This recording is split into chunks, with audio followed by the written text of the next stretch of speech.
নমস্কার।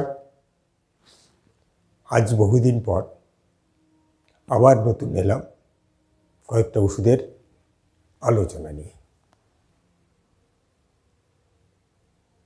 আজকের আলোচনায় এমন একটা ওষুধ যেটা একসময় মানসিক রোগের অ্যাকিউট অবস্থায় প্রয়োগের বিধি ছিল, but after that further studied by various stalwarts, now it is a polycrest remedy.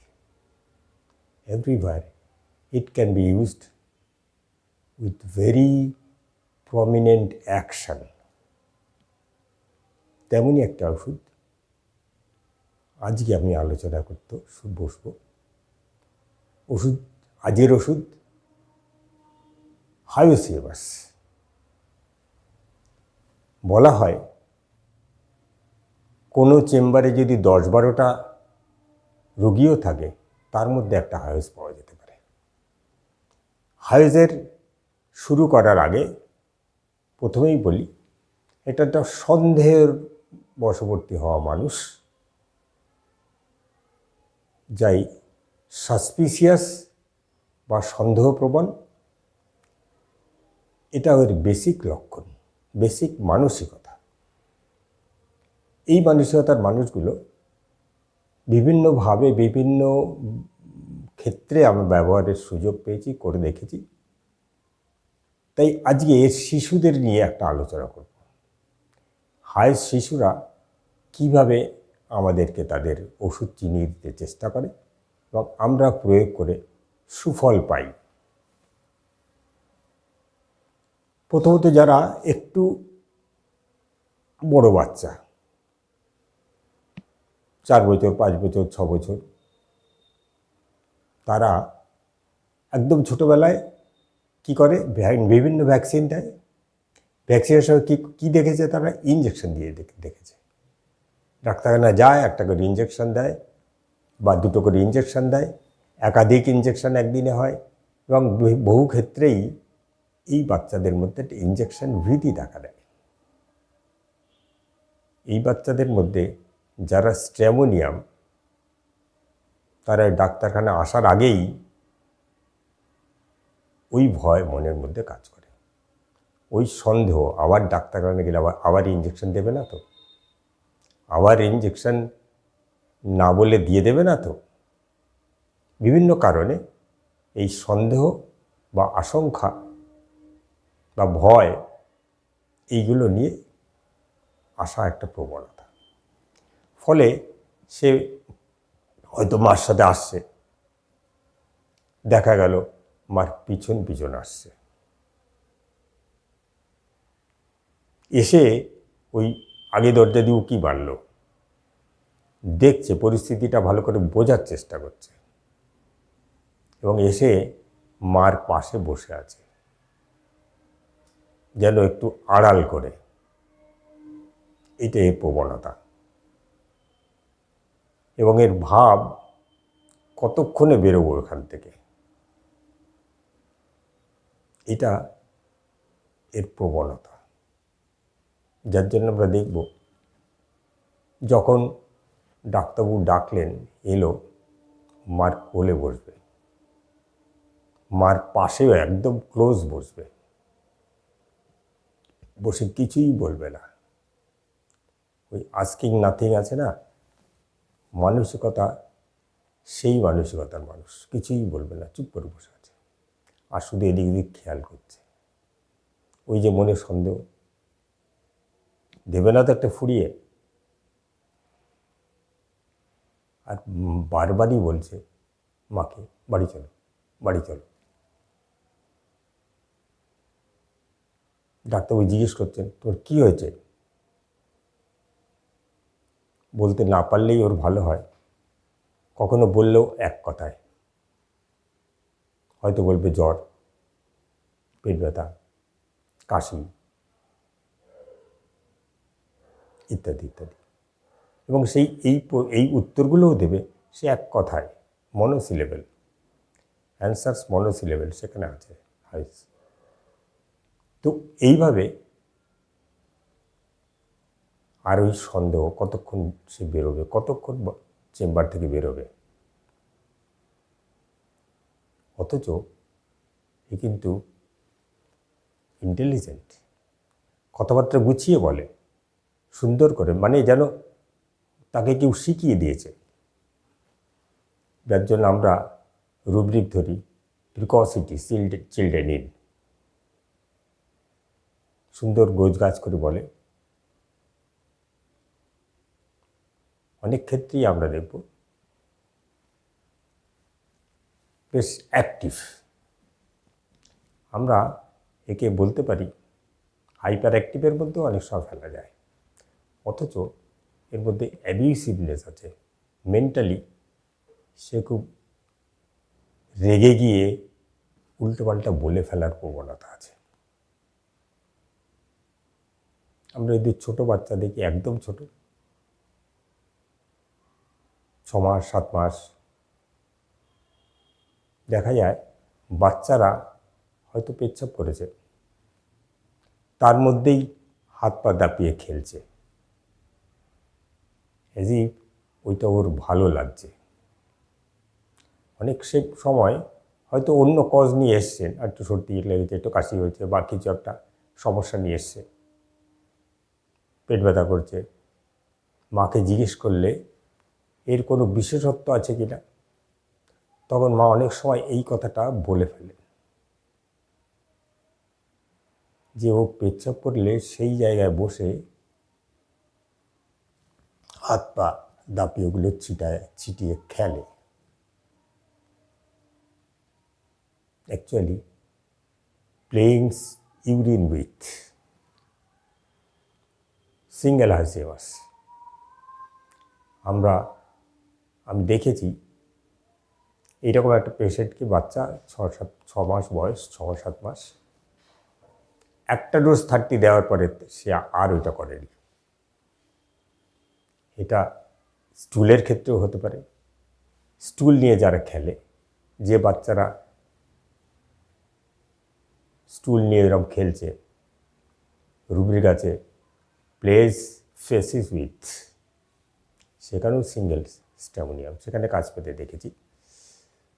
তো এইভাবে, যেমন ধরুন আরেকটু ছোট বাচ্চা, 3 মাস 4 মাস,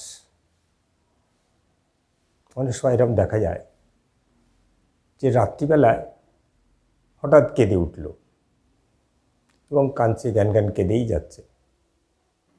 মা লাইট জ্বালিয়ে দেখলো যে কাঁদছে, বোঝা যাচ্ছে না, কিন্তু চোখটা কিন্তু বন্ধ। ইন্টারেস্টিং।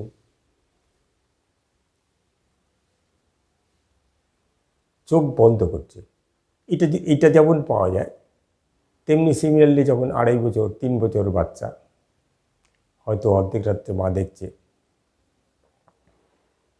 ফুপিয়ে ফুপিয়ে কাঁদছে, কী হলো রে?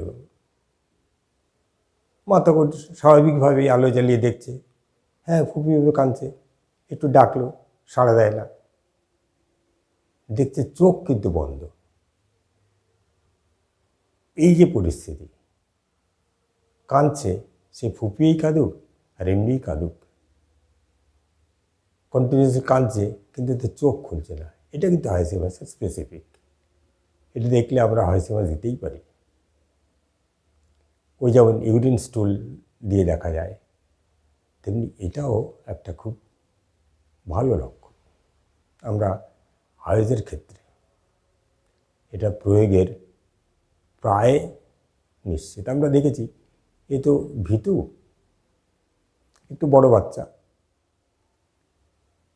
তাকে বলা হলো, হয়তো এসে এদিকে তুই তাকাচ্ছে, ভাবছি কী বলছিস, কী ভাবছিস, একটা ইঞ্জেকশন দেবো নাকি, ভয় লাগছে? না না, ভয় কেন? এবার আপনি কি যদি সত্যি বার করেন, এবার কিন্তু দৌড় দেবে, উঠে পালাতে চেষ্টা করবে অ্যাটলিস্ট। আসলে এটা হচ্ছে অ্যাফেক্টেশন। ওর ভয় আছে বলেই তো কতক্ষণে বেরোবে চেম্বার থেকে, এই মানসিকতা। বেরোতে পারলেই বাঁচি। তাই ওই না হ্যাঁ ইত্যাদি ইত্যাদি বলে বলে চটপট মাকে বলছে বাড়ি চলো বাড়ি চলো, তো বেরোতে পারলে বাঁচি। এর পিছনে অ্যাফেক্টেশন আছে বলেই এটা হচ্ছে। এগুলো আমার বাচ্চাদের মধ্যে দেখতে পারি। বাচ্চারা একটু ওই যে বলি যে ইন্টেলিজেন্ট, হাই স্পিডেড, কিন্তু ওই রকম হঠাৎ হঠাৎ তার মাথায় একটা বলতে গেলে ক্যাড়া চাপে। কীরকম? Striking by standard. কীরকম? পাশে কেউ দাঁড়িয়ে আছে, ঠুক করে একটা ধাক্কা দেবে তাকে, সে হাত দিয়ে হোক পা দিয়ে হোক ফেলে দেবে। এই যে অদ্ভুত রূপদিক আমরা মাইন্ড সিমটমস পড়তে গিয়ে দেখেছি, বাস্তব ক্ষেত্রে এগুলো খুবই কাজ করে। এই প্রশ্নগুলির উত্তর দেবে আস্তে আস্তে, স্লো অ্যান্সার, স্লো। এটা কিন্তু ইম্পর্টেন্ট, ভীষণ রিমার্কেবল। হয়তো কারো নাম অভিজিৎ, নাম কি বলো?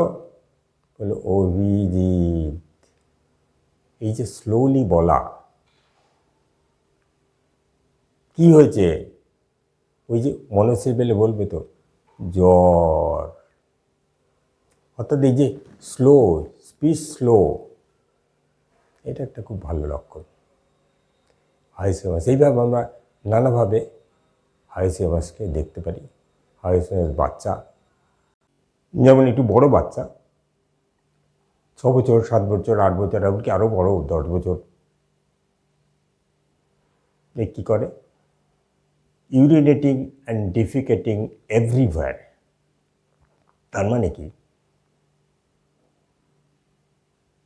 সবসময় ইউরিনেটিং ডিফিকেটিং না ধরলেও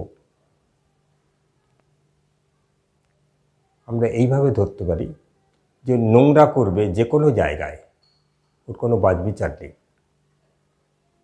আপনি দেখবেন হয়তো বাদাম খেতে দিয়েছেন ঘরে, ও ওই চেয়ারে পরে বসে নিচেই খোঁটা ফেলছে, এভাবেও পেতে পারি। আবার সত্যি সত্যিই ও যে কোনো জায়গায় ইউরিন বা স্টুল পাস করতে পারে, ওর লজ্জা টজ্জা নেই। আসলে স্ট্র্যামোনিয়ামের ওই হাইসেমাসের তো লজ্জা নেই, শেমলেস। ফলে ওর এই ব্যাপারটা একেবারেই নেই, যার জন্য আমরা এর মধ্যে একটা ন্যাকেডনেস দেখেছি, দেখবো রাদার। যখন বাচ্চা, ছোট বাচ্চা,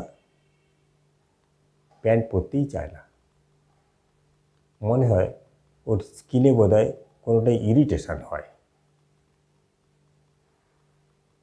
অনেক সময় মারা বলে থাকেন যে আমি ভেবেছি হয়তো এই প্যান্টটা পছন্দ না, এই কালারটা পছন্দ না, ভেরিয়াস কালার দিয়ে দেখেছি, লাল, নীল, সাদা, হলুদ, সবুজ, কোনোটাই রাখতে চায় না।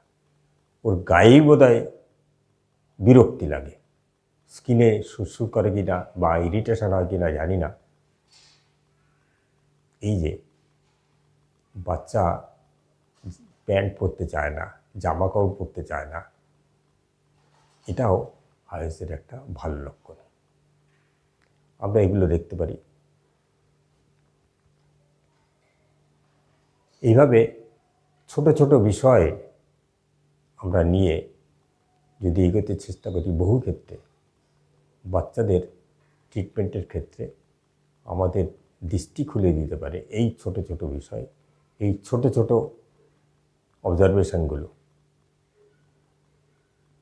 এই অবজারভেশনগুলো মনে রেখে বা মনে রাখতে চেষ্টা করে আজকের এই পর্ব শেষ করব। Thank you.